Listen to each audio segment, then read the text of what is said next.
What do you prefer first, water or? Definitely not power yet. So we have to make sure the tank is full of water, and also the air purged from your plumbing in the home before we turn power on. We don't want to, if we turn the power on now, we'll get the elements to start working and they will dry fire and whoop, and kind of just die. So we got to get water in here. So I would recommend we have this valve off, and the reason being is because once you turn the main water back on and this is off, we could really stress test all of this up to here, and see if these shark bites are going to hold, at least on this side. And then once this is full and we get water starting to go through the hot, then we can really check our fittings here on the hot side of things, and make sure that we're good. So we got this off. We need to turn water on. We'll get water to here, and then we'll turn this on and start to fill the tank, and then we'll purge air from the fixtures. All right, so now no drippies there. I don't see any. So far, so good. So I would just leaks? slowly turn that valve on.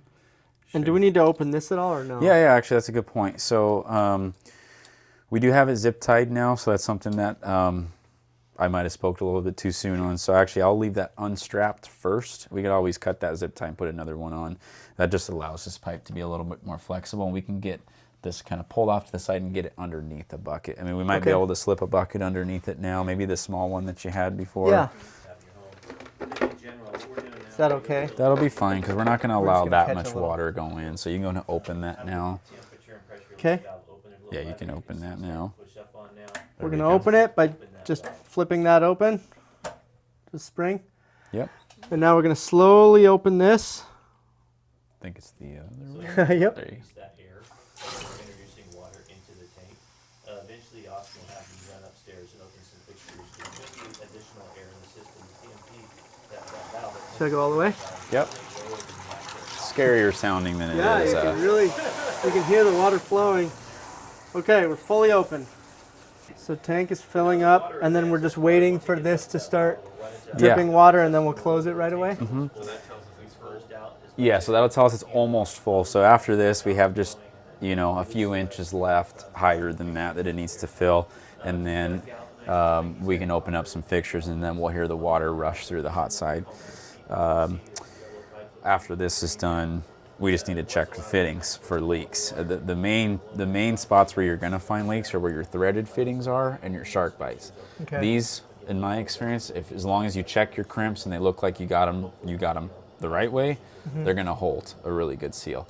These are where maybe there was like a divot in the pipe you didn't see, and all of a sudden you get a real slow accumulation of water or something there. Now we got to redo that. And then also where your flexes connect to the tank on these nipples, that's another common point for them to leak, because maybe you didn't go tight enough, or maybe you went too tight. So you just want to look at those. And we're looking here. You'll hear it. It'll gurgle, glug, glug, glug, glug, glug, and then it'll come through with some air and water. And yeah, should be done in a few minutes. Is that faucet open on your utility sink on the hot side? No, but I can open it. Yeah, you can go ahead and open that now. Just opening the hot water.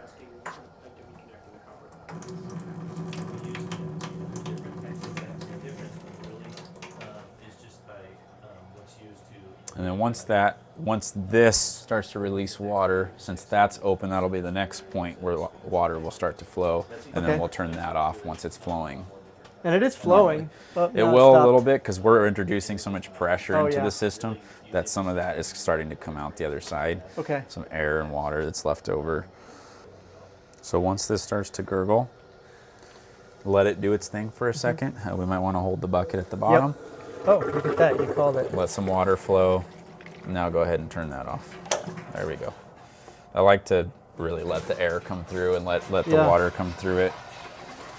Now the laundry sink's spitting and exploding. And this is fine. You're gonna get a little bit of water there, and it'll slow down and stop. So, there we go. Let that just kind of soak it up for a second. I'm gonna turn down the water a little bit here.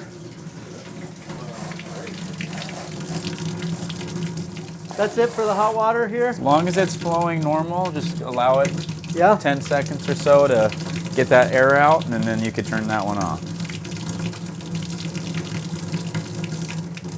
Do we do anything with cold, or would we do that upstairs? You want to do it with cold because we turned your main water off, so you want to do both sides.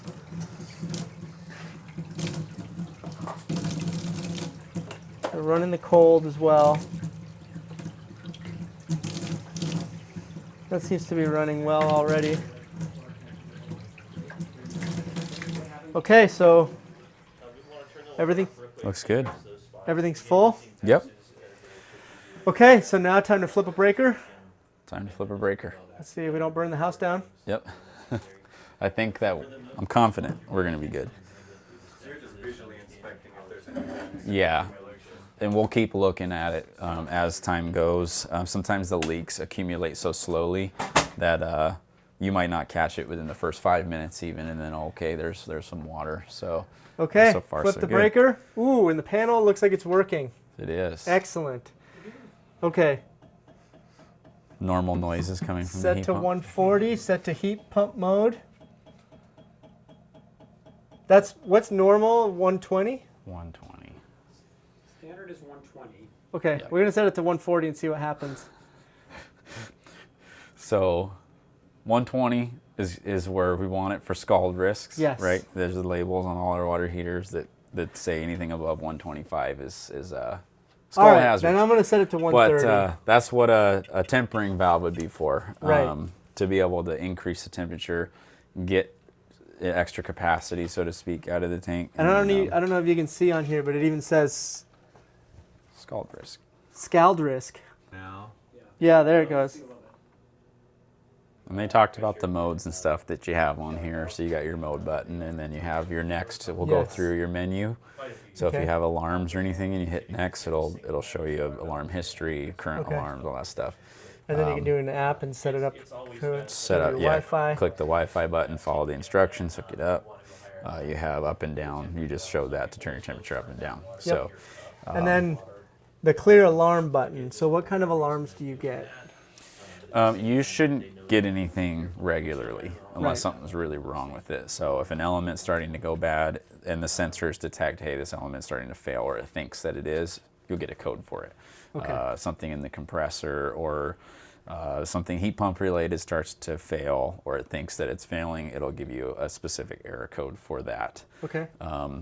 Also, the ream, I believe, has a scheduled error message to let you know. Okay. It's a reminder, actually, to, hey, check your filter, make sure you clean it. I don't know how often that one comes on, but that one will probably show up on here for Okay. you. But yeah, recommend cleaning this every 3 to 6 months.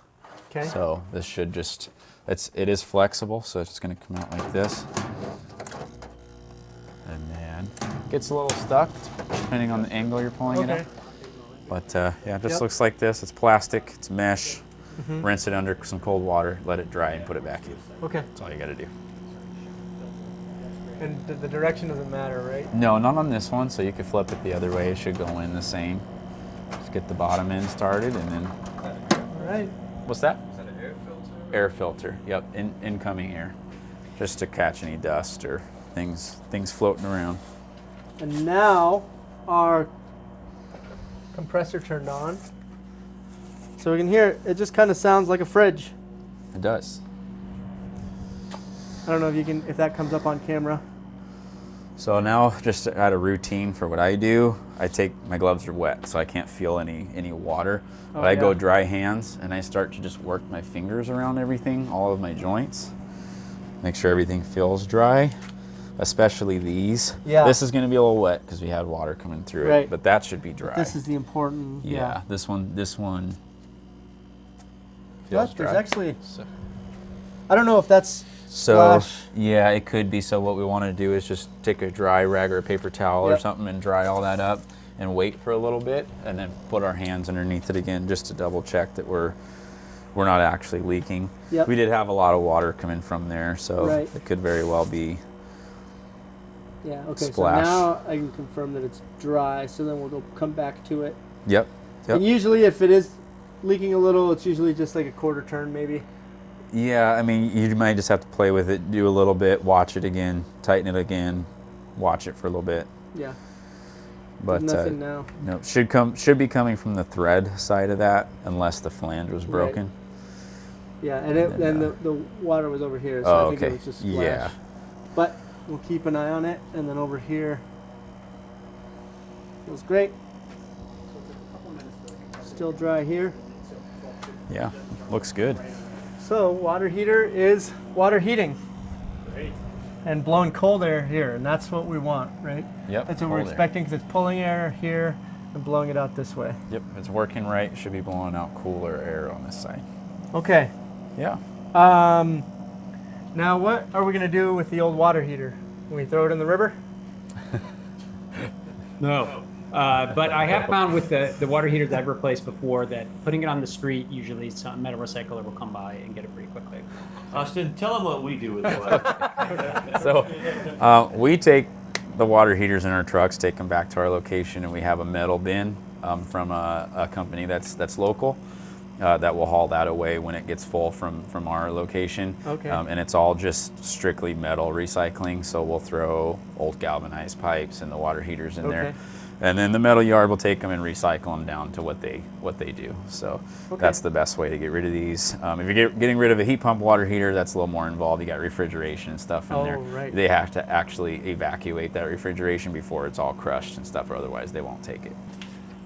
I think in terms of complexity of other projects I've done, it's a little hard to gauge because I had professional help standing by and giving me tips and tricks, and usually it would be watching many YouTube videos, so maybe some of you are going to be using this as a reference, and it's always hard because your situation is going to be a little different. But I think just understanding, you might be learning to run cutting and gluing plumbing as you go, and all that stuff takes longer when you're learning. If I were to do this again by myself and they were not here, maybe I could shave 15 minutes off, but not that much more. But compared to if you've ever swapped out a toilet at home, which I've done here, this is harder because you have more involved. But it's also doesn't seem to be impossible. If you know how to do some, making electrical connections is probably the biggest safety issue. And then integrity issue is your plumbing. And so if you just make sure that you're going to be doing this and you're not going to be losing water anywhere en route to the water heater, I think it's doable. Yeah, I mean, I think that you did a great job. Thank you. I think that you do need to have kind of a basic understanding of your tools, right? I mean, your hand tools and your wrenches and how you turn them, which one goes in which hand kind of thing, right? So, and then outside of having those tools that you might not normally have, like Steve said, I mean, you really just need to stand back, look at the whole thing, and look at how you're going to do it, everything, and what issues might come up. You're not going to catch all of them. Even as professionals, I mean, we walk in and we think that things are going to go like this, and then they don't. They go in different order, And so, you just have to be prepared to work on those possible issues that will come up, and then, just be patient.